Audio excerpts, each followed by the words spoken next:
Hello and welcome to the first Friday Night Spotlight. My name is Cami and I'm just going to go through the Monarchs, Ravens, Commanders, and Eagles. And so first, I'm just going to go through what the Monarchs had done at Game 2 at home. And they had done a good job with their home opener with a 54-6 to the Eagles. And for their first Monarchs leading passing, they have Colton Joseph at 6'2", 200 pounds, sophomore from Newport Beach, California, who's our QB1. He had 19 out of 24 completion rate, of a 79 completion rate for 257 yards, averaging 10.7 yards with 3 touchdowns. And then we have it right behind him as a developing QB. We have Quinn Hennicle at number 10, who is a 6'2", 211 freshman from Darlington, Pennsylvania. He had 3 out of 5 completion rate with a 60% completion rate for 20 yards and average 44 yards per. Next, we have Mark rushing. We have Chacon Jones, who is a junior from Bartow, Florida, and is 5'9" and 183 pounds, running back. He had 3 touchdowns and 5 carries for 163 yards, averaging 32.6 yards And then right behind him, we have Colton Joseph, who has 11 carries for 52 yards and ranks second in Mark rushes. And then, as an honorable mention, we have Troy Marquez at number 2, who is a developing freshman from Ashburn, VA, who has 1 carries for 8 yards, who is also our running back. And some other notable contributors were Quinn Hennicle at number 10, who had 2 carries for 10 yards, Marquis James at number 5 for 6 carries for 21 yards, who's a freshman at 206 pounds, running back from Lincoln, Delaware. And then we also have Katrina Hargrove at number 18, 5 carries for 25 yards. And we also have him as a senior, who's 201 pounds, running back from Ruston, Louisiana. He played his first season with the Memphis Tigers before joining the Grambling Tigers for a second season, and he is currently with the Monarchs. Throughout his career, he has rushed for 127 carries totaling 580 yards and 6 touchdowns, and he has caught 15 passes for 112 yards, totaling 20 yards. And with this, we will go into our Marks lead receiving. Ja'Cory Thomas, who is number 6, who has 6 receptions for 86 yards with 1 touchdown. He is a junior wide receiver from Walker, Louisiana, 6'3" at 210 pounds. And we also have Trey Brown third with 4 receptions for 74 yards, averaging 18.5 yards. And he is second in receiving. Then we have Art Gladding, number 7, 3 receptions for 34 yards with 1 touchdown. And with that, he deserves an honorable mention. Next, we're going into lead tackles. We have Mario Easterly, number 3, who has 7 tackles with 3 solo tackles. He's 6 foot with 190 pounds, junior safety from Harrisonburg, PA. Been with the Monarchs since 2022. With 79 total tackles, 31 solo tackles, and 48 assists. And with 2 passes defended. Also had 1 punt return for 13 yards in 2024. Then right behind him, we have Seth Nautala, number 38, 7 tackles with 1 solo tackle and 1 tackle for a loss. He is 6 foot, 225 pounds, senior linebacker from Newport News, VA. And right behind him, we also have Amal Foster, number 95, with 4 tackles, with 2 solo tackles and 1 tackle for a loss, who deserves that honorable mention. He was also one of our few scholarship athletes that we had interviewed when we were just getting started. And he is a defensive lineman from Chester, Pennsylvania. Then for our lead receptions, we have Brandon Cuttrell who's number 5 with 1 interception for 31 yards. Who's 5'10", 175 yards, sophomore cornerback from Wake Forest, North Carolina. Then going into our Marks versus Eagles. So they had a lot to do that was very good in the first half of the game. They had a safety, which was a tackle into the end zone, which was at the North Carolina Central 15-yard line, 4th and 4, which gave the Monarchs the first 2 points. And then they had fifth drive in the first quarter, which was also a touchdown and pat, which was 3rd and 9, which Traycon Jones had broke loose for a 39-yard touchdown run. And there was turnover impact from NC Central, which was from the Eagles fumble onto their second drive and a 3rd drive touchdown. And then from there, it was really just in the Monarchs' hands to just maintain possession and also to just maintain the ability to contain the ball within the red zone. And looking forward, we have, for our rankings and position and predictions, we have another game on the 13th, this Saturday, with ODU at Virginia Tech. The last game was September 14th, 2024. Hokies won 37-17. Currently, Virginia Tech ranks 115 in defense, and defensive third down percentage was 47.4 allowed, which it means Joseph maintains efficiency. ODU can exploit that weakness.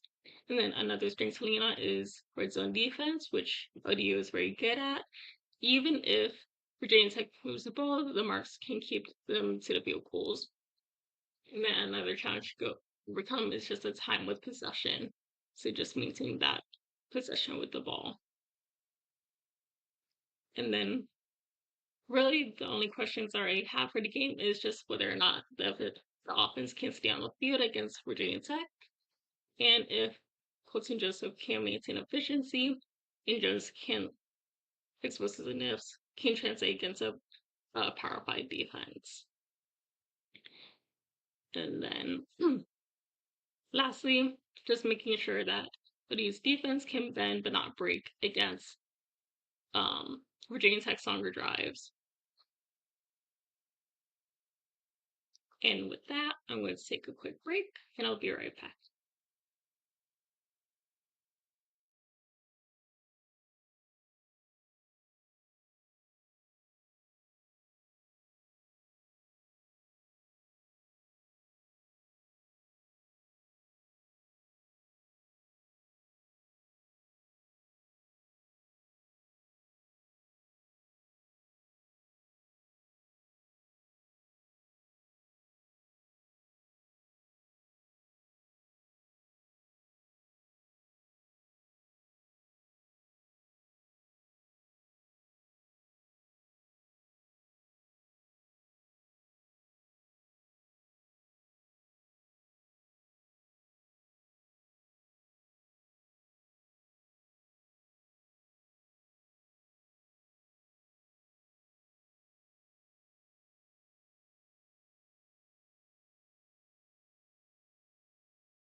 And just coming back from break, I will be talking about some more players in the left, which you can see on my on my left hand side.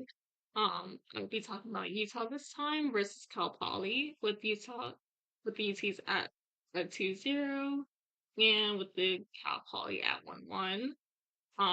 There were a lot of strong players, there were a lot of strong contributors, with Devin Dampier being a sleeper Heisman candidate.